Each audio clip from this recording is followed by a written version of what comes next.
Imaginen por un momento que construyen algo con sus propias manos, lo ven crecer hasta convertirse en un imperio, y luego los tratan como si fueran la persona más insignificante del lugar, que los humillen, los ignoren, los hagan sentir como si no supieran nada. Eso fue exactamente lo que me pasó en la empresa, que yo mismo fundé hace 8 años. Mi nombre es Julián, y esta es la historia de cómo recuperé lo que siempre fue mío. Si te gustan este tipo de historias de superación y venganza silenciosa, no olvides suscribirte porque siempre compartimos relatos como este. Y cuéntanos en los comentarios desde qué ciudad nos estás viendo. Todo comenzó en 2016, cuando tenía apenas 28 años y una idea que me quitaba el sueño. Trabajaba como programador junior en una empresa de software, pero las noches las pasaba desarrollando mi propia plataforma de gestión empresarial. Era ambiciosa, revolucionaria para su época, y sabía que podía cambiar la forma en que las pequeñas y medianas empresas manejaban sus procesos. El problema era que no tenía el capital suficiente para lanzarla por mi cuenta. Mis ahorros apenas me alcanzaban para sobrevivir mes a mes, y los bancos no prestaban dinero a jóvenes sin historial crediticio sólido. Fue entonces cuando conocí a Roberto Mendoza, un empresario de 45 años con contactos y experiencia en el mundo corporativo. Roberto era carismático, convincente, y lo más importante, tenía el dinero que yo necesitaba. Cuando le mostré mi prototipo, sus ojos se iluminaron de una manera que nunca olvidaré. «Esto es oro puro, Julián», me dijo mientras revisaba cada línea de código. «Pero necesitas a alguien que sepa cómo mover este tipo de proyectos en el mercado». La propuesta que me hizo sonaba justa en ese momento. Él pondría el capital inicial, los contactos, y se encargaría de toda la parte administrativa y comercial. Yo seguiría desarrollando y perfeccionando la plataforma. Acordamos que él sería el CEO visible de la empresa, mientras yo trabajaría como CTO desde las sombras. La razón que me dio tenía sentido. Los inversores confían más en alguien con experiencia previa dirigiendo empresas. Lo que no sabía era que Roberto tenía planes mucho más ambiciosos de los que me había contado. Desde el primer día, comenzó a construir una narrativa en la que él era el cerebro detrás de la innovación, mientras yo era simplemente un programador talentoso que ejecutaba sus ideas. Durante los primeros meses, trabajé incansablemente desde mi pequeño apartamento. Dormía 3 o 4 horas diarias. Vivía a base de café y comida rápida, y cada línea de código que escribía me acercaba más a mi sueño. Roberto, mientras tanto, se encargaba de presentar la empresa a potenciales inversores y clientes. La plataforma se llamó Streamflow, y en apenas 6 meses habíamos conseguido nuestros primeros 5 clientes. El éxito era evidente, pero yo notaba que algo extraño estaba sucediendo. En las reuniones con inversores, Roberto hablaba de su visión y su creación, como si yo fuera apenas un empleado más. Cuando le pregunté al respecto, me tranquilizó diciendo que era solo una estrategia de marketing. «Julián, los inversores necesitan ver un líder consolidado», me explicó con esa sonrisa que ahora reconozco como falsa. «Una vez que tengamos el financiamiento asegurado, podremos ser más transparentes sobre tu rol». Confié en él. Fue el error más grande de mi vida. Para finales de 2016, Streamflow había crecido exponencialmente. Teníamos 50 empleados y oficinas en el centro de la ciudad. Roberto había conseguido una ronda de inversión de $2 millones, y yo seguía trabajando desde mi apartamento, oficialmente como director de desarrollo, según los documentos corporativos. Pero la realidad era que yo era el único que realmente entendía cómo funcionaba la plataforma. Cada actualización, cada mejora, cada solución a problemas técnicos complejos pasaba por mis manos. Era mi bebé, mi creación, pero para el mundo exterior, Roberto Mendoza era el genio detrás de Streamflow. El año 2017 marcó el inicio de lo que yo llamaría mis años de invisibilidad. Roberto decidió que era hora de que me integrara físicamente al equipo en las oficinas corporativas. «Necesitamos que supervises más de cerca el desarrollo», me dijo. «Además, ya es hora de que conozcas al resto del equipo». Mi primera impresión al llegar a las oficinas fue de orgullo y dolor al mismo tiempo. Orgullo porque veía mi creación materializada en un espacio físico impresionante, con decenas de desarrolladores trabajando en mejoras y expansiones de MI plataforma. Dolor porque en las paredes había fotos de Roberto recibiendo premios, dando conferencias y siendo reconocido como el innovador del año por varias revistas especializadas. Mi oficina era pequeña, ubicada en un rincón del piso de desarrollo, mientras que Roberto tenía un piso completo para él solo. Pero lo que realmente me dolió fue la forma en que me presentaron al equipo. Él es Julián, dijo Roberto durante la reunión de bienvenida, uno de nuestros mejores desarrolladores. Ha estado trabajando en StreamFlow desde el principio. Uno de nuestros mejores desarrolladores. Ni siquiera el mejor. Uno de los mejores. Los primeros meses fueron un shock cultural tremendo. Empleados que habían sido contratados semanas atrás me explicaban cómo funcionaba mi propia plataforma. Supervisores que no tenían ni idea de programación me corregían en aspectos técnicos que yo había diseñado personalmente. Y lo peor de todo, Roberto había comenzado a tomar decisiones sobre la dirección del producto sin consultarme. Julián, necesito que implementes estas modificaciones para la próxima actualización, me dijo un día Sandra, la directora de producto que Roberto había contratado. Me pasó una lista de cambios que no solo eran técnicamente complicados, sino que iban en contra de toda la arquitectura que yo había construido.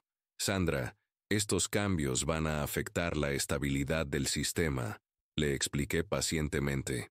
La plataforma no está diseñada para soportar este tipo de funcionalidades sin una reestructuración completa. En su respuesta me dejó helado. Julián, yo no soy programadora, pero Roberto me aseguró que cualquier desarrollador competente podría implementar esto sin problemas. Si no te sientes capaz, podemos considerar traer a alguien más experimentado. Para trabajar en mi propia creación. La situación empeoró cuando Roberto contrató a Daniel Vega como director de innovación tecnológica. Daniel era un programador con experiencia en varias empresas grandes, pero que no entendía ni la mitad de la complejidad de StreamFlow. Sin embargo, su título lo colocaba jerárquicamente por encima de mí. Julián, he estado revisando tu código, me dijo Daniel durante una reunión. Hay muchas inconsistencias y áreas que se pueden optimizar. Voy a necesitar que reimplementes estos módulos siguiendo estándares más modernos. Los módulos que quería que reimplementara eran el núcleo de la plataforma. Cambiarlos significaría comenzar desde cero, destruyendo años de trabajo y optimizaciones que solo yo conocía. Pero cuando intenté explicárselo, Daniel me interrumpió. Julián, entiendo que puedas tener apego emocional a tu código, pero en el mundo corporativo necesitamos ser más flexibles.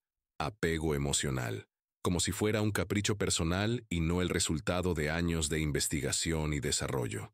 Roberto respaldó completamente a Daniel. Julián, confío en el criterio de Daniel. Él ha trabajado en empresas mucho más grandes que nosotros. Necesitamos evolucionar. Esa noche lloré en mi apartamento, no por frustración, sino por la sensación de estar perdiendo mi identidad. Cada día que pasaba, me sentía más como un empleado ordinario en una empresa que no reconocía mi verdadero valor. Mis ideas eran implementadas por otros que recibían el crédito. Mis soluciones técnicas eran presentadas como innovaciones del equipo. Mi visión para el producto era filtrada a través de Roberto y presentada como estrategia corporativa, pero lo que más me dolía era la actitud de mis propios colegas, desarrolladores que habían llegado meses después que yo me trataban como si fuera un junior. En las reuniones técnicas, cuando yo intentaba explicar por qué ciertas implementaciones eran problemáticas, me miraban con condescendencia, como si no entendiera las dinámicas modernas del desarrollo. Julián, creo que te estás complicando demasiado, me dijo una vez Laura, una desarrolladora que había sido contratada hacía apenas 3 meses. A veces las soluciones más simples son las mejores. Soluciones simples, para problemas que ella ni siquiera sabía que existían. Los años 2018 y 2019 fueron los más difíciles de mi vida. StreamFlow Había crecido hasta convertirse en una empresa de 200 empleados y había expandido sus operaciones a 5 países. Roberto aparecía constantemente en revistas empresariales, daba conferencias en universidades y era considerado uno de los emprendedores más exitosos de su generación. Mientras tanto, yo seguía en mi pequeña oficina, implementando cambios que otros diseñaban, solucionando problemas que otros habían creado, y viendo cómo mi creación se alejaba cada vez más de la visión original que yo tenía para ella. La gota que derramó el vaso llegó en marzo de 2019. Roberto organizó una gran ceremonia para celebrar el 5º aniversario de StreamFlow.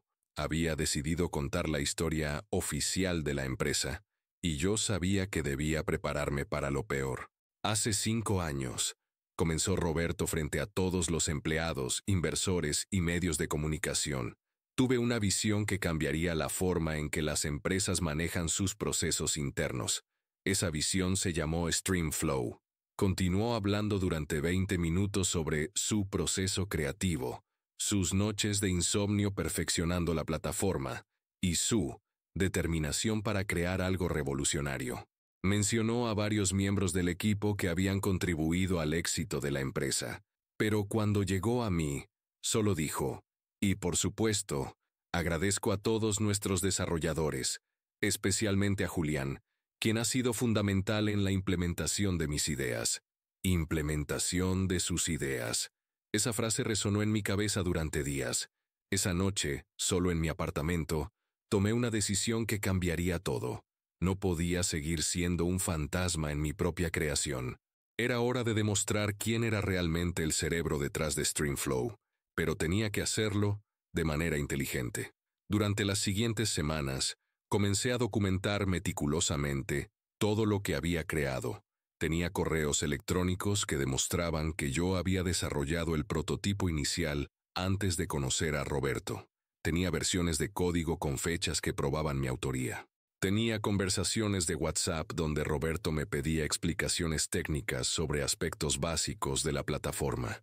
Pero más importante aún, yo tenía algo que nadie más en la empresa poseía: el conocimiento completo de cómo funcionaba realmente StreamFlow. Había partes del código que solo yo entendía, procesos que solo yo sabía cómo optimizar, y decisiones arquitectónicas que solo yo podía explicar. Mi plan era simple, pero requería paciencia. Iba a dejar que Roberto y su equipo cometieran errores cada vez más grandes, mientras yo documentaba todo desde adentro. Cuando llegara el momento correcto, tendría toda la evidencia necesaria para demostrar la verdad. El primer paso fue dejar de ser proactivo en solucionar problemas. Cuando Daniel o Sandra venían con ideas que yo sabía que no funcionarían, simplemente decía, está bien, implementaré lo que me pidas. Ya no argumentaba, ya no explicaba por qué algo era problemático. Solo ejecutaba órdenes. Los resultados no tardaron en aparecer. Para finales de 2019, StreamFlow comenzó a experimentar problemas de rendimiento que nadie sabía cómo solucionar. Los clientes se quejaban de lentitud, los servidores se saturaban constantemente, y cada actualización traía nuevos bugs que el equipo no sabía cómo corregir. Julián, necesitamos que revises estos problemas de rendimiento, me dijo Daniel durante una reunión de emergencia. Los clientes están muy molestos. Claro, Daniel, respondí calmadamente, pero necesito que me expliques exactamente qué cambios se han hecho en el último mes. No he estado involucrado en las decisiones técnicas, así que necesito entender qué ha pasado. La expresión de Daniel fue impagable. Durante los últimos meses, él había estado tomando decisiones técnicas sin consultarme, asumiendo que cualquier desarrollador podría implementar sus ideas. Ahora se daba cuenta de que había problemas que no sabía cómo resolver. Bueno, implementamos el nuevo sistema de caché que propusiste el mes pasado, dijo nerviosamente. Daniel, yo nunca propuse un nuevo sistema de caché, respondí con total calma. De hecho, te advertí que cambiar el sistema actual podría causar problemas de rendimiento, pero me dijiste que siguiera las instrucciones del equipo de arquitectura. El silencio en la sala fue ensordecedor. Roberto, que había estado presente en la reunión, me miró con una expresión que nunca había visto antes. Por primera vez en años parecía preocupado. El año 2020 fue cuando mi plan comenzó a dar frutos de manera espectacular. Los problemas técnicos de StreamFlow se habían intensificado y el equipo de desarrollo estaba desesperado por encontrar soluciones. Clientes importantes habían comenzado a cancelar sus contratos y la reputación de la empresa estaba en caída libre. Roberto organizó reuniones de emergencia semanales donde el tema principal era siempre el mismo. ¿Cómo solucionamos estos problemas técnicos? Daniel intentaba implementar parches superficiales que solo empeoraban la situación. Sandra proponía contratar consultores externos que cobraban fortunas y no entendían la complejidad del sistema. Mientras tanto, yo asistía a estas reuniones con una actitud completamente colaborativa. Cuando me preguntaban mi opinión siempre decía: estoy aquí para implementar lo que el equipo directivo decida. No soy quien toma las decisiones estratégicas. La frustración en los rostros de Roberto y Daniel era evidente. Habían creado una estructura jerárquica, donde yo era simplemente un desarrollador senior, pero ahora se daban cuenta de que necesitaban desesperadamente mi conocimiento profundo del sistema. Julián, me dijo Roberto en una reunión privada, sé que has estado trabajando en StreamFlow desde el principio. Necesito que me ayudes a entender qué está pasando realmente con la plataforma. Por supuesto, Roberto, respondí con total profesionalismo. El problema es que han implementado tantos cambios en los últimos meses que necesitaría semanas para auditarlos completamente.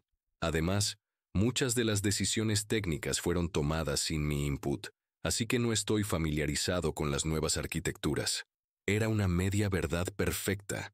Técnicamente, yo podría haber identificado y solucionado los problemas en cuestión de días. Pero Roberto había creado una dinámica donde mi opinión no era valorada, y ahora iba a experimentar las consecuencias de esa decisión. La situación se volvió crítica cuando StreamFlow perdió su cliente más importante, una cadena de supermercados que generaba el 30% de los ingresos de la empresa. La razón fue simple. El sistema se había vuelto tan inestable que afectaba las operaciones diarias del cliente.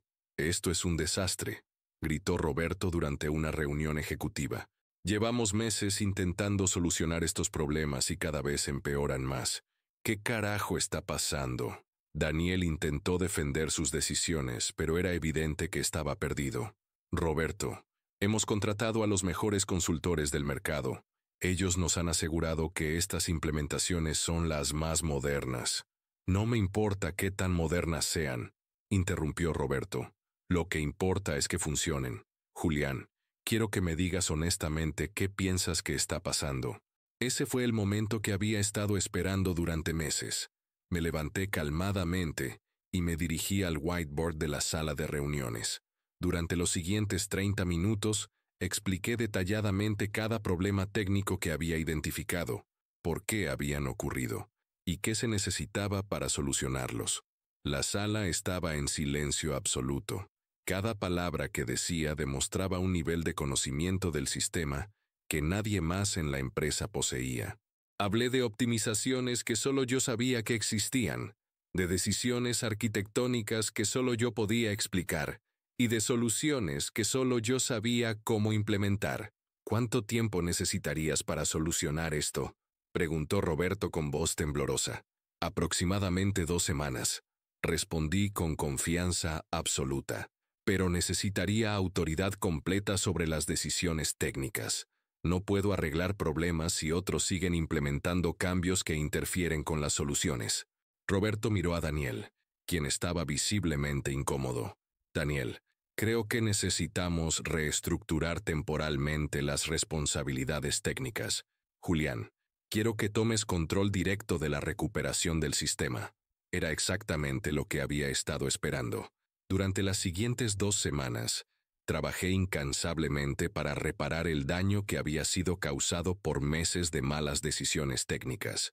Cada línea de código que escribía demostraba mi dominio absoluto de la plataforma.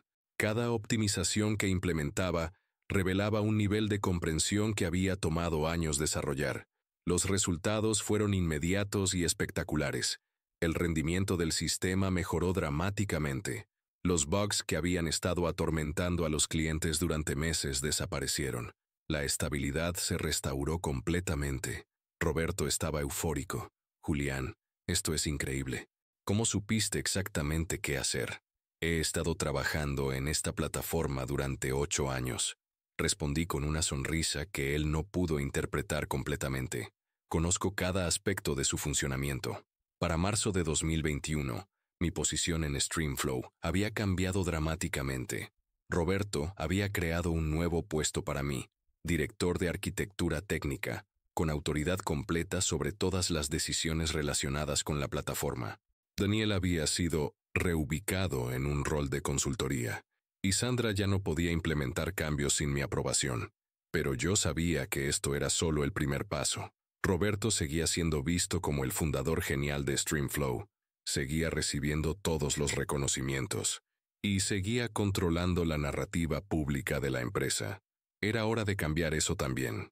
Mi oportunidad llegó cuando una revista tecnológica muy prestigiosa decidió hacer un perfil profundo sobre StreamFlow para una edición especial sobre las empresas tecnológicas más innovadoras de la década.